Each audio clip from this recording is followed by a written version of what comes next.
Hello everyone. Welcome back once again to the world of Kiyln. So it seems I'm on a bit of a body horror kick recently. You might remember me mentioning the idea of grafting back in my Hand of Gelos video. Well, today I'm designing a character that takes that concept to the extreme. I've had the idea for Mother Centipede for literal years now, since even before I came up with the Smoke Knight concept. She was what initially inspired me to add Ichor to the magic system. Mother Centipede is one of 9 Ichor burner matriarchs within the Archdiocese, called Mother Hands. Each of them dictates an abbey of about 21 Hands of Gelos to do their will, and all of them are revered around the Empire as holy figures. They're believed to be the only ones that can speak directly to Gelos, who's the god the Archdiocese worships. The Mother Hands serve a similar religious function as patron saints. Each of them kind of embodies a certain virtue as defined by the Archdiocese. They also serve as an kind of intermediary for prayer. Mother Centipede specifically is believed to embody beauty and discovery. So why is she called the Mother Centipede? Well, that's not her official name. That's more of a colloquial or even derogatory term. Her real name is Hecasida, and that is the name inscribed on effigies and depictions of her around the Empire.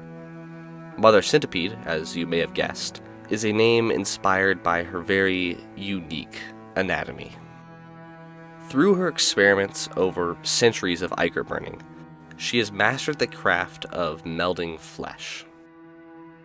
Where the other mothers have created either practical or terrifying bodies with this mastery, Hecasida prioritizes form over function. She fashions her body into what she considers beautiful. After several lifetimes, unnaturally extended through Ichor manipulation, she became frustrated with the limitations of her simple, bipedal body. She needed more to satisfy her growing vanity. A larger canvas on which she could paint her magnum opus. So, she expanded her body, stitching together only the most gorgeous muscles and organs and bones, until she had fashioned the polyclatus mass you see me drawing now. Designing Hecasida was an interesting process. I had a clear vision from the start, but realized pretty quickly that I had set myself up for a grueling gauntlet of anatomical detail. It was difficult to find shortcuts. Could she be asymmetrical? No, of course not. She would have made herself to be perfectly mirrored. Could I cover her in cloth? No. She would want to display her perfect Frankenstein's monster of a body, even if she was the only one to admire it. I don't know why I do this to myself. That being said, I am pretty satisfied with the way I ended up drawing her anatomy. Once I worked out how all the pieces fit together, I settled on just drawing her upper portion for the final image, which even then took a very long time to render. Still, good practice for drawing torsos. So, why is she like this? Mentally, I mean. Well, there's a number of reasons. I called her vain a moment ago, but perhaps that's an inaccurate assessment. She's not so much vain as she is utterly and totally obsessed with unachievable perfection. This comes, in part, from how Ichor has played off her already fastidious nature. She has always been a perfectionist. But prolonged Ichor exposure heightens one's obsessions and suppresses normal emotional responses.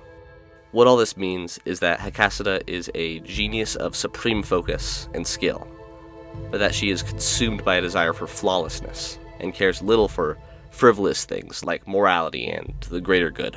The only thing she wants to be is the most beautiful, most perfectly structured being on Kiyln, and for all others to recognize that fact. Problem is, her definition of beauty is a strange one, and it has been twisted even further by overexposure to Ichor. She can be somewhat volatile to her underlings, as she'll just as soon punish you for pointing out a flaw in her body as she would punish you for not noticing a flaw in her body. Her favorite sons and daughters are those beautiful enough for experimentation. She crafts those in her abbey to be nigh angelic, but it's for Hecasida's enjoyment alone, as few people are allowed to see even a little bit of a Hand of Gelos' skin. While the Archdiocese frames Hecasida as a loving and beautiful saint, she is in truth a deeply self-obsessed being. Each of the mothers are like this in their own way, and they only really play nice when they work with other mothers. The 9 mothers' true goals are unknown. They've been around since the founding of the Empire and the formation of the Archdiocese, and they've puppeted it from the shadows ever since. They are always scheming, and they direct the world on a timescale incomprehensible to the average mortal. Folktales and whispered rumors say that in the outskirts of towns and on the edge of abandoned battlefields, you'll sometimes see a black carriage pulled by cloaked beasts, scoring the land. The legend goes that Mother Centipede specifically might appear to you in an hour of need and offer you a trade. It might be monetary, like a handsome sum for an arm or a leg, or it might be something more personal. She might offer to heal a loved one. She might offer drugs. She might offer nighttime companionship, or strength, or really anything, you name it. In trade, she'll take whatever body part she finds appealing.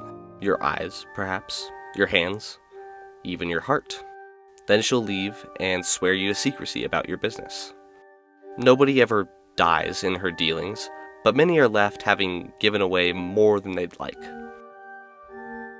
This legend about Mother Centipede is very much based on true events. Hecasida ventures out in search of exquisite specimens of flesh and bone far more often than her sisters would deem wise.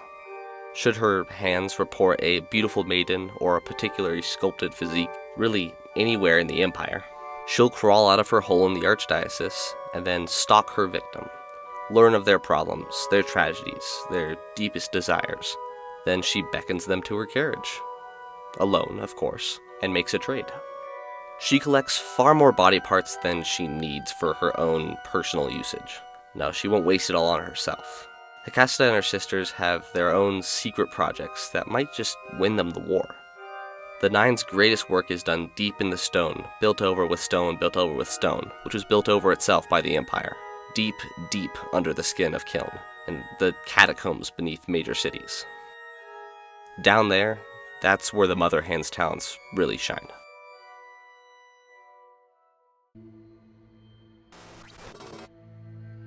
So, here's Hecasida, Mother Centipede. As you can see, I leaned heavy into the Vermis fake video game manual style for this final illustration. I think I might want to render this one in a more traditional way some point in the future, but I'm really happy with how this turned out. I'd also like to shout out some really cool fan art that I'm seeing being made. Loa Monsieur and Just Not Me have both posted fan art in my YouTube community page, and all I can say is thank you. Looks awesome. Keep doing art. I'd also like to shout out this other fantastic piece by Art by Sci-Fi. Genuinely awesome stuff. Everybody. I'm really honored that people would make fan art of my own designs. It's really cool. If you have made anything related to my stuff, feel free to post it in my YouTube community or to tag me on Instagram or X. Well, that's all I have today. I'm still working on the 6th burner class, but maybe you'd also like videos on weaponry or architecture? Let me know. Thanks as always for watching, and I'll see you next time.